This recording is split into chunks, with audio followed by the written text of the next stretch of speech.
Hello and welcome to another power system analysis class. Last week we finished the history and some review on power systems and what a smart system and a smart grid means. After the class, I realized that the part of the audio was cut off. I'm trying to solve that issue, see if can record it again. So we went through the history, the definitions, the Enron effect in California, the history of the blackouts, and the reasons behind them, and the importance of smart grids. This week, we would start with the course. But before I start with the course and the concepts, I want to do a review of complex numbers, polar form, and phasors. I know already, most of you already know complex numbers, polar form, and phasors. But since this is a very important topic, and in the previous 3 years, I realized some students may struggle with this, I think it's very important for me to do a comprehensive review. I'm not going to go very deep into it, but a review of complex numbers and phasors and also polar form.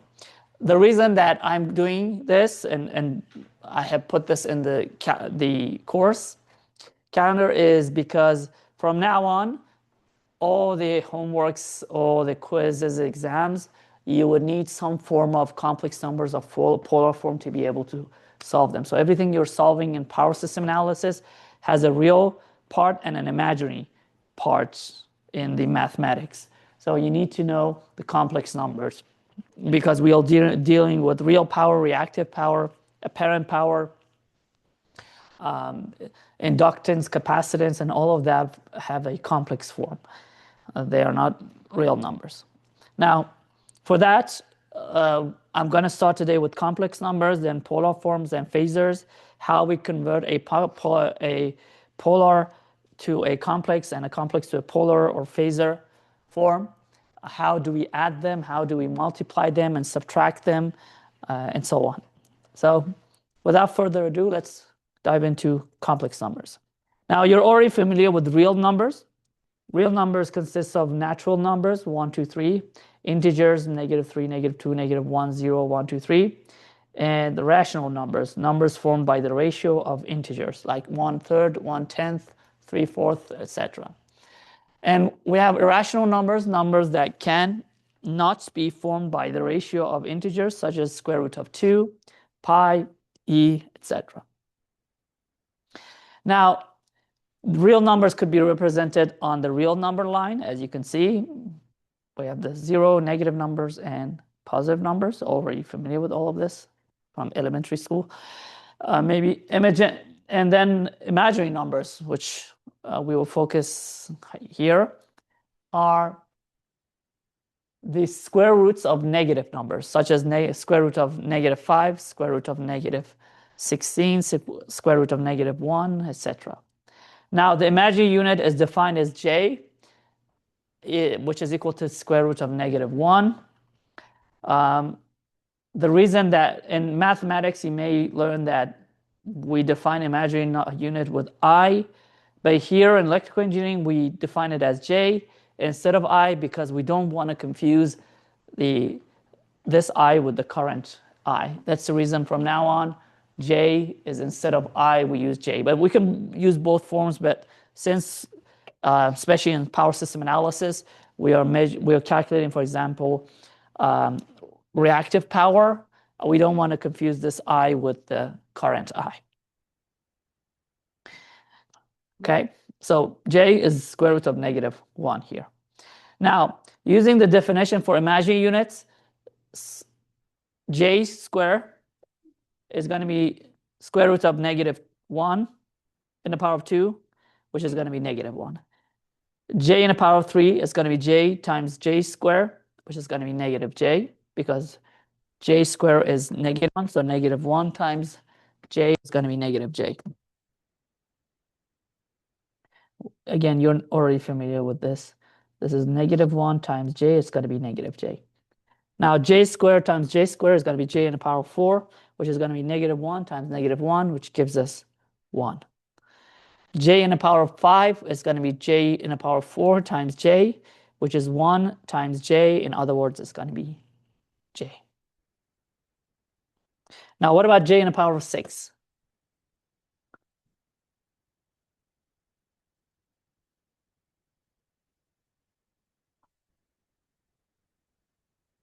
What is it going to be?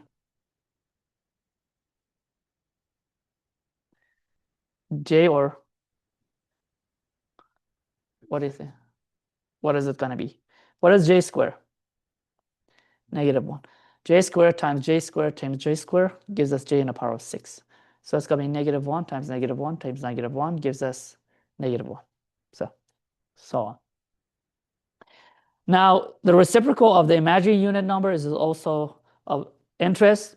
So 1 over j, if we multiply it by -j, the denominator, we're going to have -j over -1 over j squared. In other words, it's coming -j over -1 times -1, which gives us -j.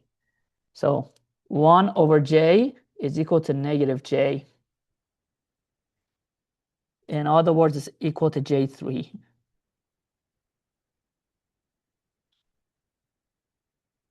Now, same way, 1 over -j is going to give us j.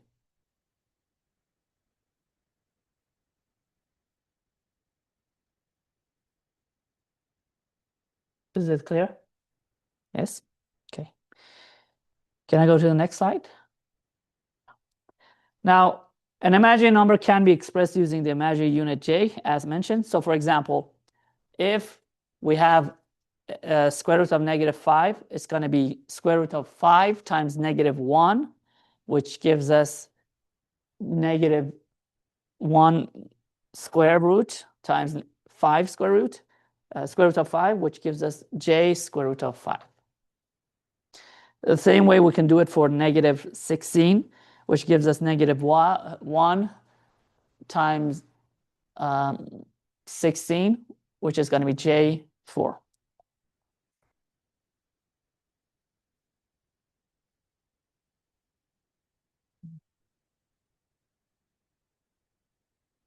Now, what about -9? What is it? This is going to be? And -25 and -7. Square root of -5, -27, 25, and -25, -7, and -9. Square root of j3, thank you, j5, and j square root of 7. Thank you.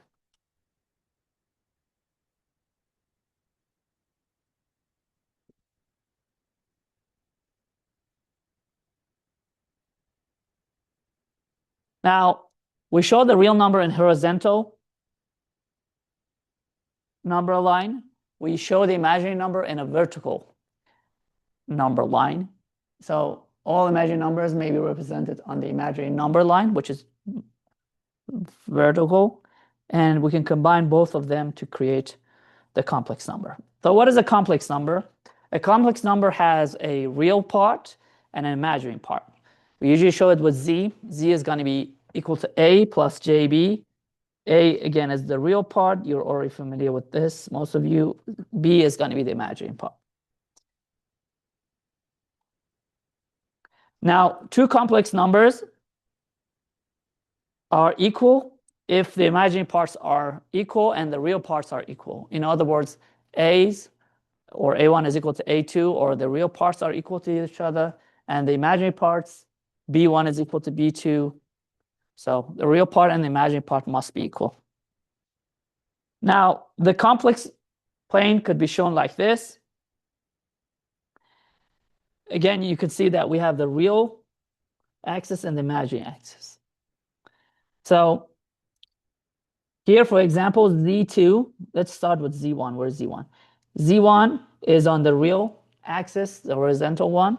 It's going to be equal to what? 1, 2, 3, 4, 5. So it's going to be 5. And what is the imaginary part? 0. So it's going to be 5. Same thing for Z2. Z2 has 3 for the real part and 2 for the imaginary part. So it's going to be 3 plus J2. Z3 is going to be -2 for the real part, and again 3 for the imaginary part. So it's going to be -3 and 2. Z4 is going to be just -5. Z5 is going to be equal to the real part is -3, imaginary part is -2. So it's going to be -3, -J2. And Z6 is going to be equal to -J3. And Z7 is going to be equal to, real part is 1, imaginary part is -1, so it's going to be 1 minus J. Okay. Now, let me give you a few examples.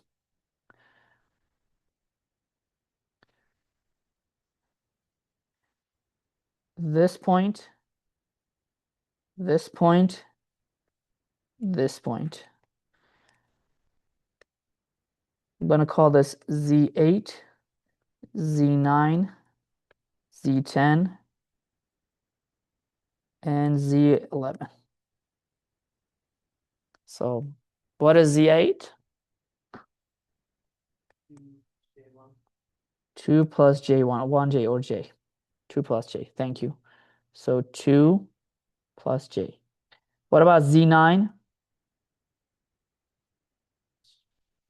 -3, -4. Z9 is -4. And what is the imaginary part? Minus J. Z10, Tyler. This is 4.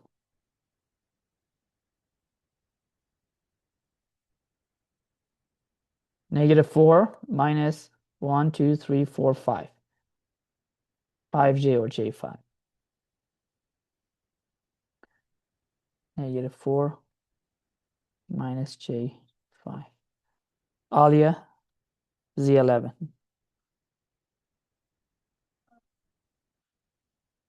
This is Z11 on the top.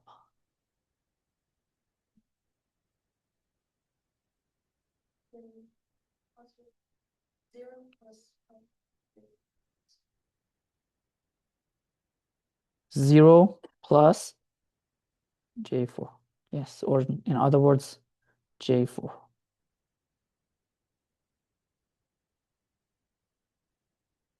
Okay. Now, again here, we can just take out the real part. For the previous example, the real part for Z1 was 5. For Z2 is 3. For Z3, it's -2. For Z4 is -5. For Z5, it's -3. For Z6 is 0. And for Z7, it's 1. So just taking out the real parts. And we can also just take out the imaginary parts as well at the same time. So for example, Z1, what is the imaginary part for Z1? 0, thank you. What about the imaginary part for Z2? What is it? J2, thank you. What about the imaginary part for Z3? J3, this is 0, -J2, -J3, and -J.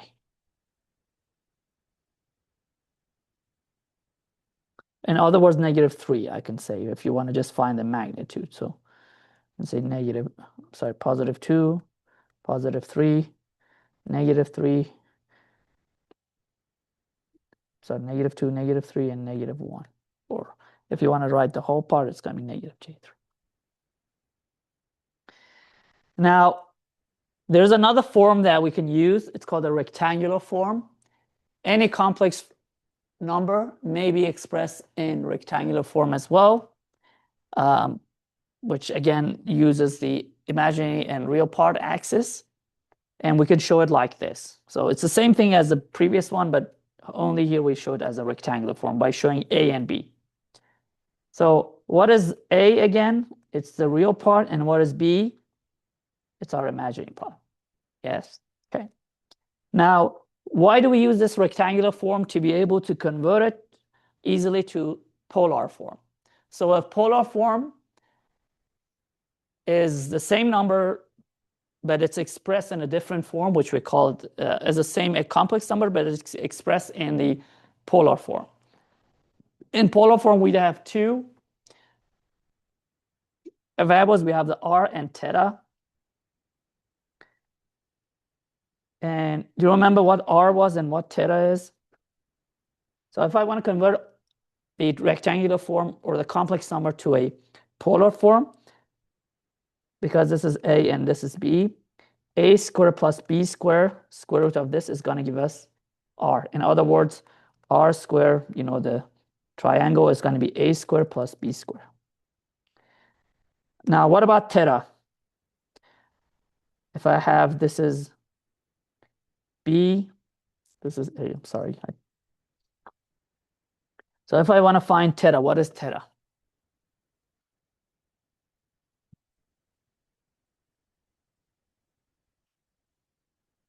Again, yes. Yes. So in other words, tan of theta is going to be equal to what? B over A. In other words, tan inverse of arctangent of B over A gives us theta. What about sine of theta? What is sine of theta?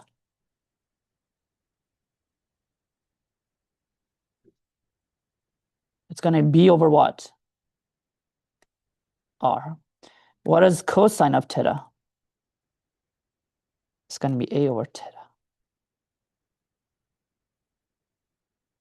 I'm sorry, A over R. What are you? Thank you. A over R. I confused a little. A over R. And what is cotangent of? Cotangent.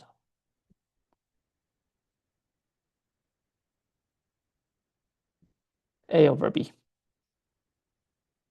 We'll mainly just find tan inverse. So in polar form, r is the distance from the origin, and theta is the degree, is the angle formed with the respect to the positive real axis. And again, theta is going to be tan inverse arctangent of b over a, and r is going to be square root of a squared plus b squared. In other words, we can write it like this as well. A is going to be r cosine of theta, and B is going to be r sine of theta. Okay. So if we want to write Z, if we have the polar form, we can write it like this. Z is going to be A plus JB. Am I correct? In other words, Z is going to be A, which is r cosine of theta, plus J r sine of theta. Now, let's solve a practice problem. R is 5 and theta is 30 degrees. What is Z?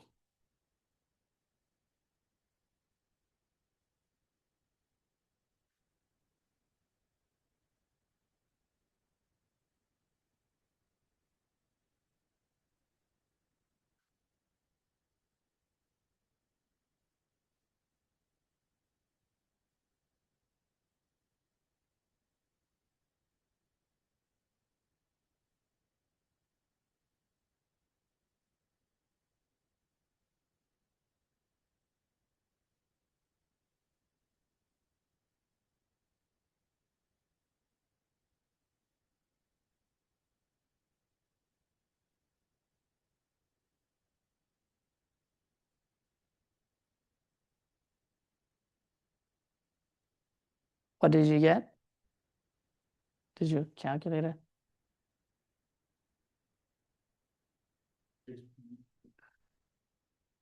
6.8? That's the real part. What about the imaginary part? What did you get? You added both imaginary and real parts. You shouldn't mix them.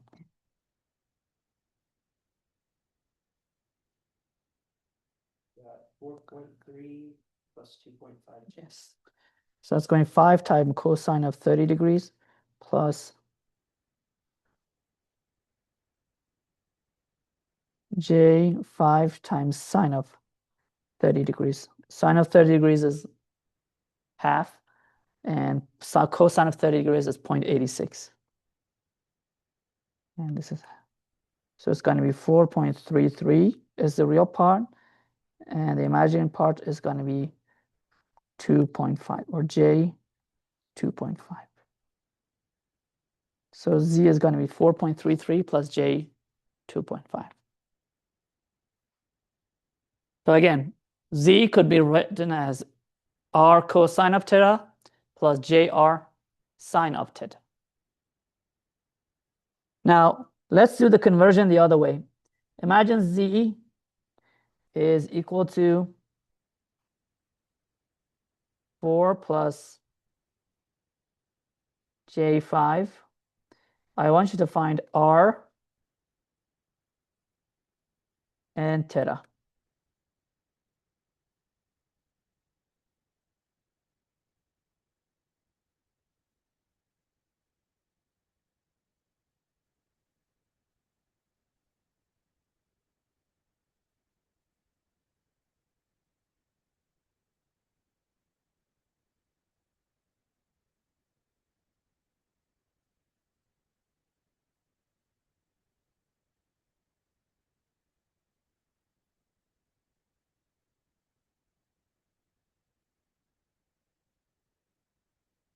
What is the title? Yes. So R would be square root of A squared, and by the way, A and B, which is 4 in the power of 2 plus 5 in the power of 2. So R gives us what? 6? What was it? 6.4, thank you. And theta is tan inverse of B over A, which gives us 51.3 degrees. Thank you.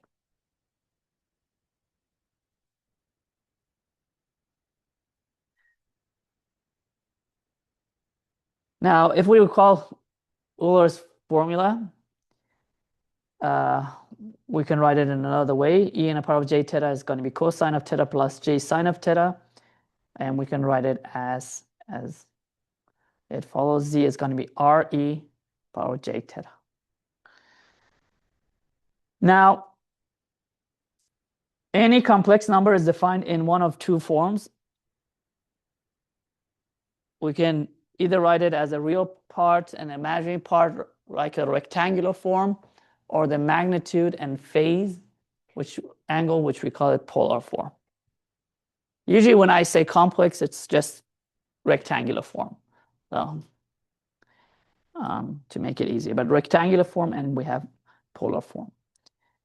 Electrical engineers use a shorthand notation, often called the Steinmetz form, which we showed like this. It's going to be Z is equal to R with the degree of theta. So for any complex numbers, there are 4 equivalent ways of expressing the number. We can show it with a rectangular form, which is Z plus JB. The trigonometric form, which is Z is equal to R cosine of theta plus JR sine of theta. The exponential form, which is Z is equal to R E J theta. And the polar form, which Z is equal to R with the degree of theta.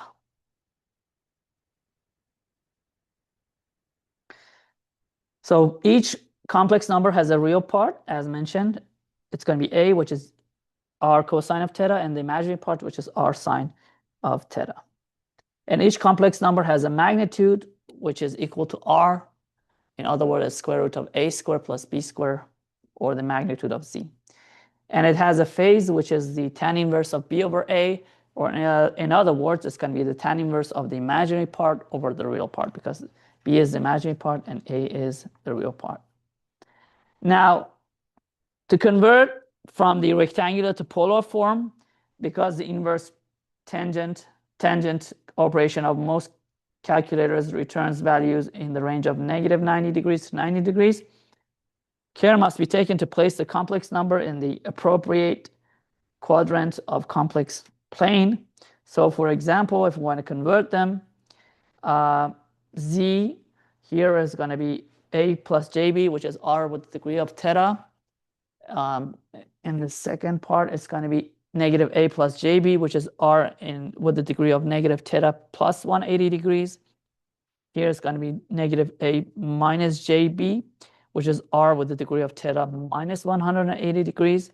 And finally, we have a minus jb, which is r with the degree of negative theta. Now, for complex conjugates, for each complex number, there is a complex conjugate that is found by reversing the sign of the imaginary part of the complex number.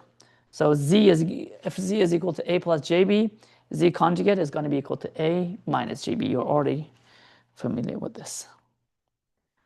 And the trigonometric form, the conjugate pair is z is equal to r cosine of theta plus j r sine of theta. Z conjugate would be r cosine of theta minus j r sine of theta.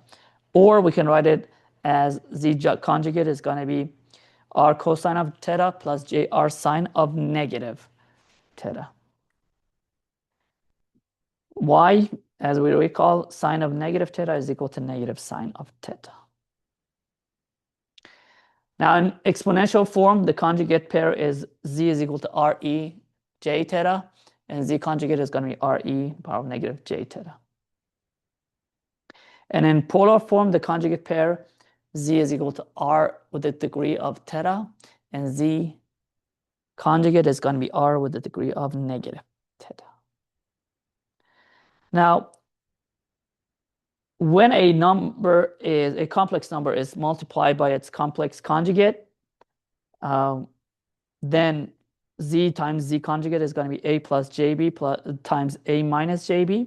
And if we do that, a is going to be equal to aa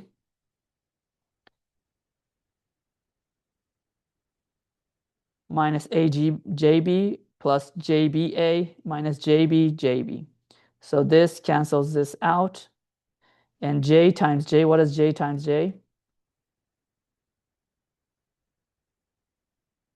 J squared is to square root -1 times square root of -1, in other words, negative.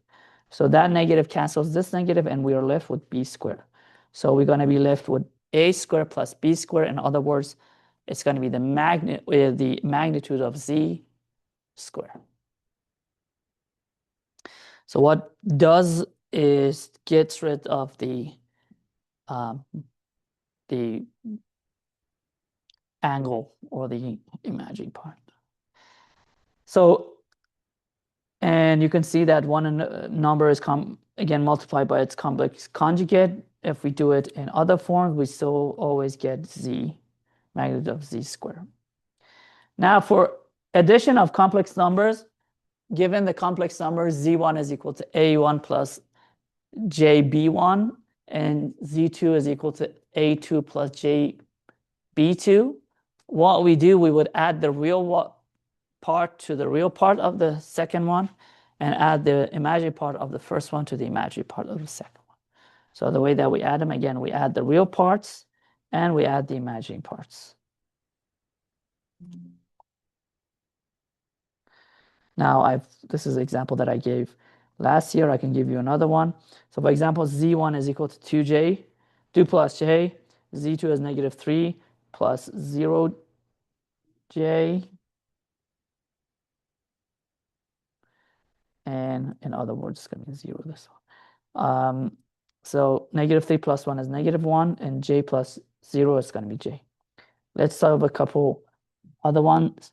So z1 is equal to 3.5 plus 14j, and z2 is going to be -4.6 plus or -8j. I want you to find z1 plus z2.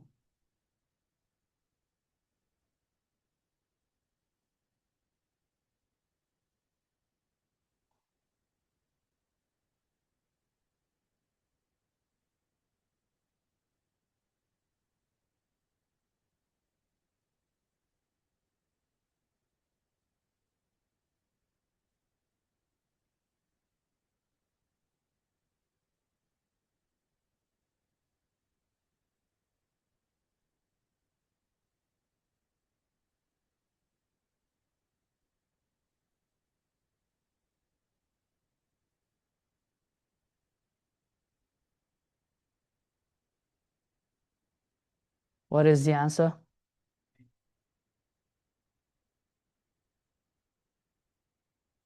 What? No. No. Negative 1.1 plus 6j or j6. Doesn't make any difference. j6 or 6j. Let's solve a couple more. And you're going to have your first homework on these. Z1 is equal to 8.3 j4, j in the power of 4, minus 6.2 j in the power of 5. Z2 is going to be equal to 4.2 j in the power of 3 plus 2.4 j in the power of 2. What is z equal to?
Okay. So what is z3 equal to? Z in the power of 3.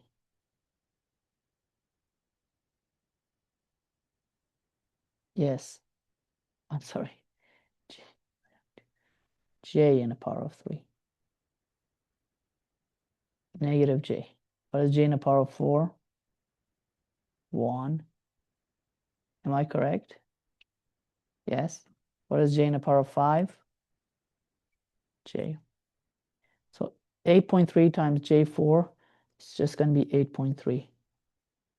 And minus 6.2 j5, it's going to be minus 6.2 this j. This is z1. What about z2? 2.4 j 4.2 j3 is going to be equal to negative 4.2 j. And 2.4 j2, what is j2 by the way? Negative 1. So this is going to be minus 2.4. Minus 2.4 plus 8 gives us what? 5.9. And negative 6.2 minus 4.2 gives us negative 10.4. J, or J negative 10.4. Did you get the same result? Yes. Do you want me to solve another one or go to the next slide? Go on to the next slide or another one? Who wants to solve another one? Go to the next slide. Okay. So this graph shows the addition of complex numbers on the imaginary and real axes. And what is Z1, by the way, here? Can anyone tell me what is Z1? Oh, imagine this is 1, 2, and this is 4, 1, 3.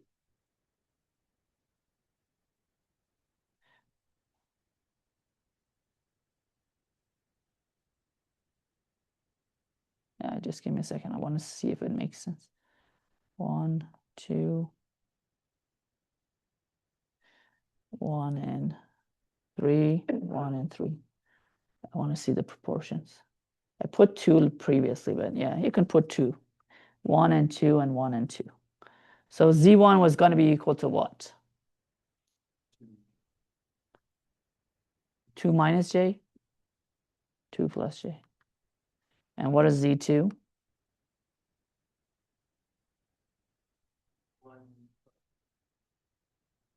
2J or J2. And what happens if I add them together? 4 or 3? 3 plus J3.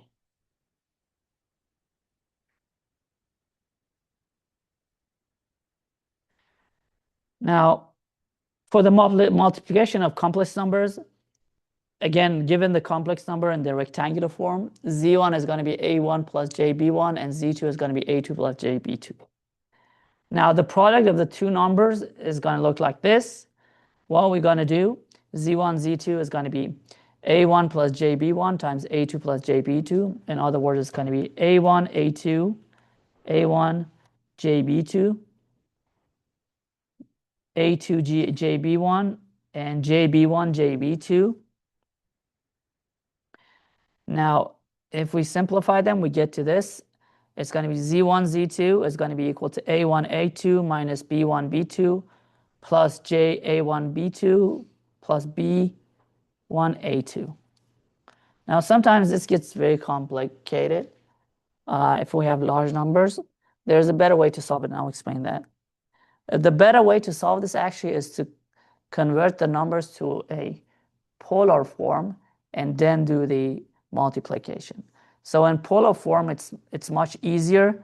The only thing that you need to do, I recommend doing it in polar form, is when you multiply two numbers, you're going to multiply the magnitudes and you're going to add their angles.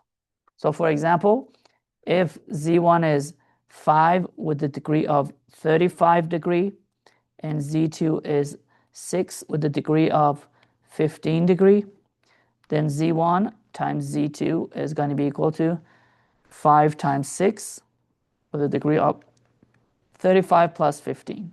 So it's going to be 30 with a degree of 50.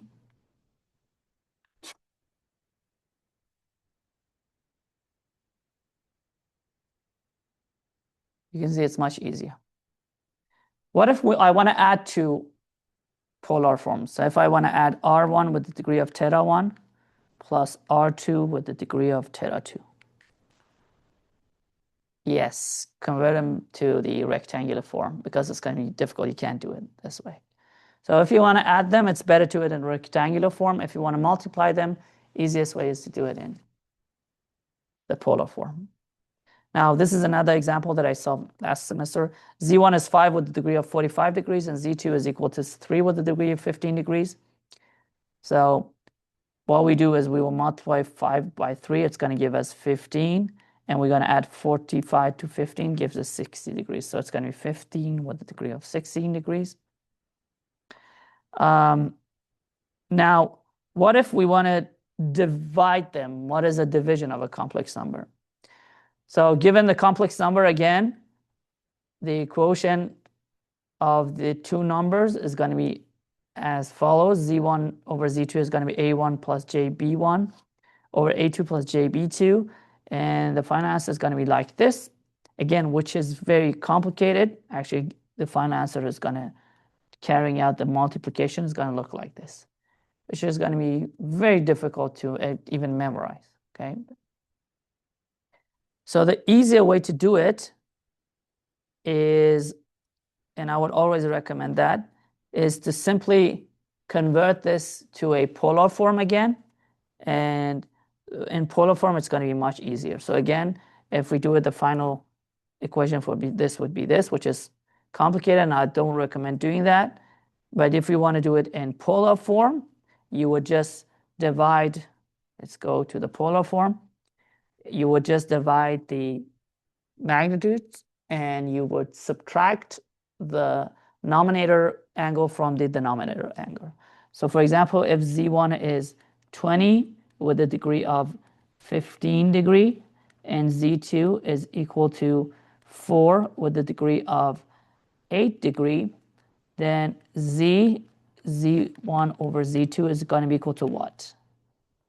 It's going to be 20 with a degree of 15 over 4 with a degree of 8, which is going to be equal to 20 divided by 4 gives us 5, and 15 divided by 8, 15 minus 8 gives us 7 degrees.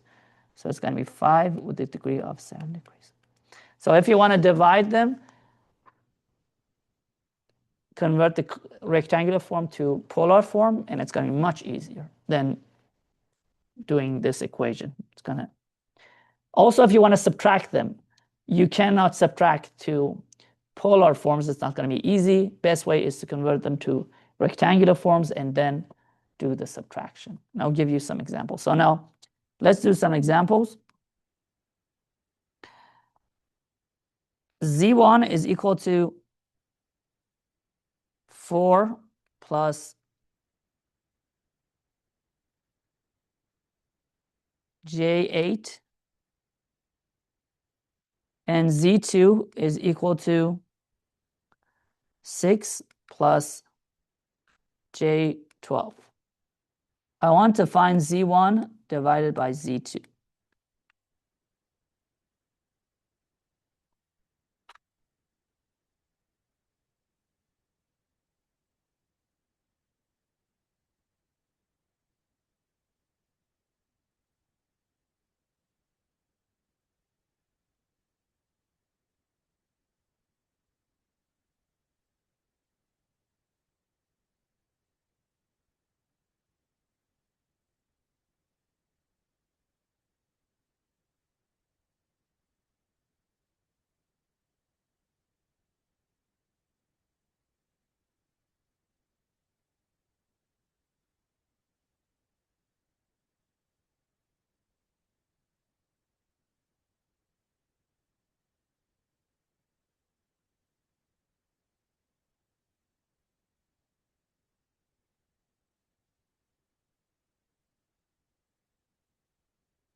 Did you solve it or do you need more time?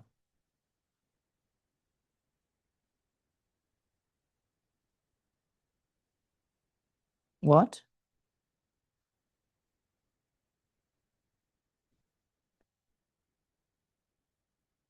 Okay. I think I have to calculate again. Now, if I want to convert z1 to its polar form, it's going to be square root of 4 square plus 8 square, which gives us 8.944. Did you get this? Sorry. Happened. Just give me a sec. Think. Yeah. Screen got disconnected. Just give me a sec. Yeah. Okay. And what about the angle of 8 over 4, which is 63.43? Did you get the same? So this is for, sorry, this is for R1 and theta 1. And what about R2? I'm just going to write the result that I got, 13.416, and theta 2 is going to be equal to 63.43. Yes? So this is going to be 8.944 divided by 13.416 with a degree of 63.43 minus 63.43. So 63.43 minus 63.43, what does it give us? 0. Okay. What about 8.94 divided by 13.4441? I'm sorry? 2/3. Yes.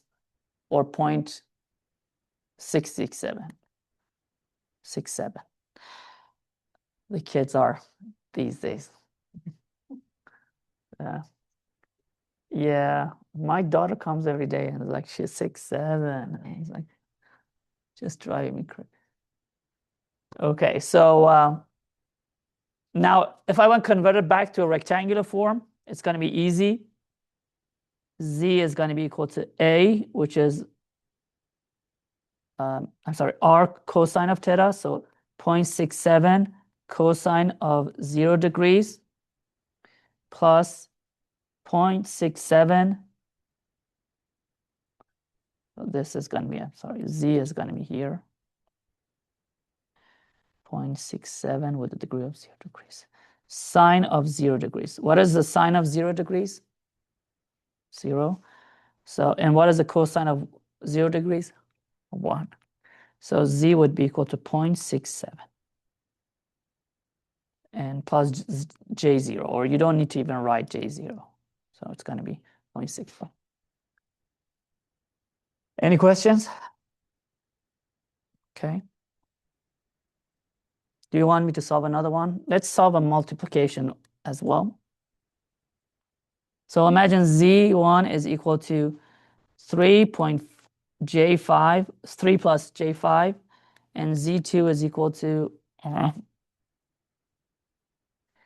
4 plus J6. And we want to find Z1 times Z2.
Did you solve it or do you need more time?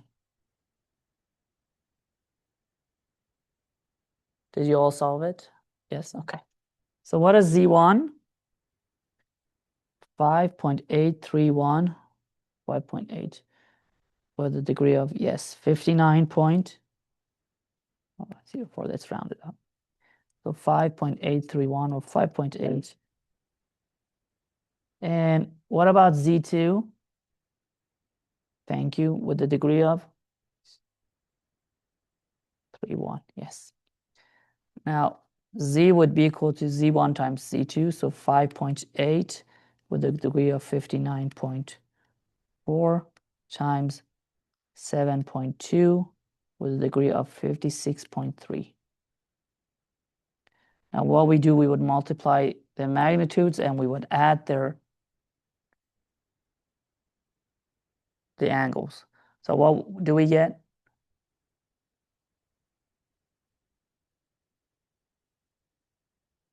Oh, you converted it back to rectangular form? No, I just. So 5.8.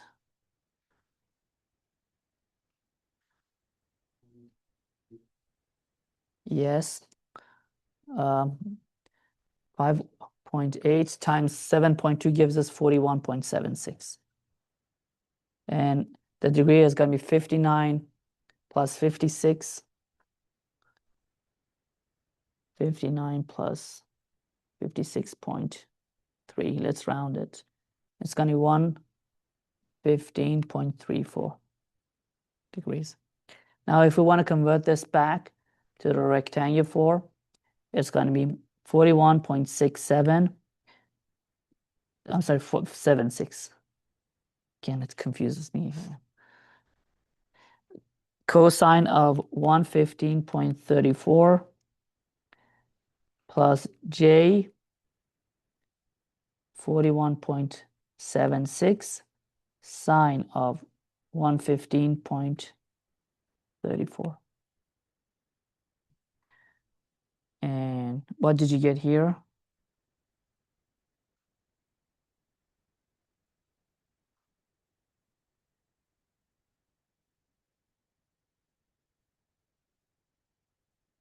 I got negative 17.85. What did you get? Did you get the same? And what about the other one?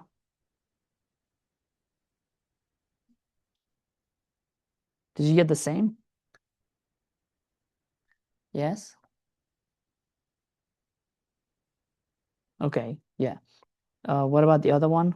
41.76 times what? J38? Positive or negative? Yes. Now, when you have around this unit circle, if the line is horizontal, Z is going to be 1 plus J0. In other words, 1 with the 0 degrees. If it's vertically up towards the north, it's going to be equal to 0 plus J. Or 0, Z is going to be 1 with the degree of 90 degrees. When you have it towards the west, it's going to be equal to 1, negative 1 with the plus J0, or 1 with the degree of 180 degrees. South is going to be 0 minus J, in other words, 1 with the degree of negative 90 degree, and so on. Now, some advantages of phasor analysis. We can use them for time analysis of resistors, inductors, capacitors, and we can also convert the time analysis and the frequencies easily to phasors as well. Now, for a resistor, VT is going to be RIT. We know that a resistor is a pure, it only has real power, therefore it doesn't have imaginary part. It's independent from the time, so V is going to be RI. For the inductor, V is going to be LDI over dt. In other words, we can write it like V is in phasor mode, it's going to be j omega Li. For a capacitor, it's going to be 1 over C, the integral of 0 to t, it dt plus V0, which is going to be V is going to be equal to 1 over j omega C I. Now, Z is the impedance, when the impedance is going to be R plus JX, the real part plus its imaginary part. In other words, it's going to be Z with the degree of 5, for example, here. And then R is the resistance, and X is going to be our reactance. The resistance is our real part. The reactance is our imaginary part. Therefore, for a real part, the magnitude of Z is going to be square root of R squared plus X squared, and phi, which is the angle, it's going to be arctangent of the imaginary part over the real part. So X over R, or tan inverse of X over R. Now, you note that Z here is a complex number, but not a phasor. Now, if we just have a real resistor, we're not going to have any imaginary part, but if we have an inductor and a capacitor, you're going to have a real and an imaginary part for them. Now, an example for a RL circuit, Vt is going to be square root of 200 cosine of omega t plus 30. Now, F is 60 hertz. By the way, omega is 2 pi F. R is 4 ohms. X is equal to omega L, which is 3. And Z is going to be square root of 4 squared plus 3 squared, which gives us 5. 5 is 36.9 degrees. Therefore, if we want to find the current, we would, using Ohm's law, divide the voltage from the impedance. So it's going to be 100 with a degree of 30 degree divided by 5 with a degree of 36.9 degree. 100 divided by 5 gives us 20. 30 minus 36.9 gives us negative 6.9 amps. And if we want to convert it back to the current, it's going to be 20 square root of 2 cosine of omega t minus 6.9 degrees. I think it's enough to this point for today. We're going to have a short quiz. For the online students, I will post that quiz. And next week, we're going to continue with the complex powers, and I would solve some problems on complex powers on the next class. I would also post the first set of homework this week, and you're going to have 10 days to turn in your homework, and it's going to be about complex numbers, phasors, and so on. Thank you so much, and I'll see you on the next class.